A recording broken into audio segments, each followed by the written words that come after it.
Maailmas hirmu on palju ja aina rohkem ning rohkem on paanikahood ja rikutud on sõda ja sõjahirm.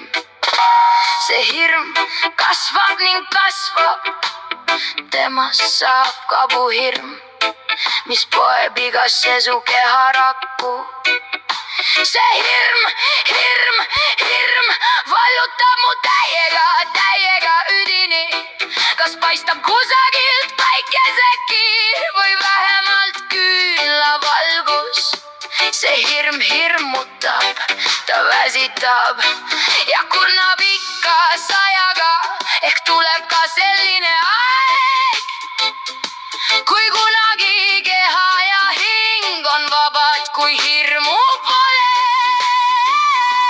Kui paanikahood on ajalugu, tuleb uskuda ja mõelda loovalt, et ühel päeval ma ärkan ja paistab päike ning rõõmus on meel. Usume sellesse päikesepaistesse.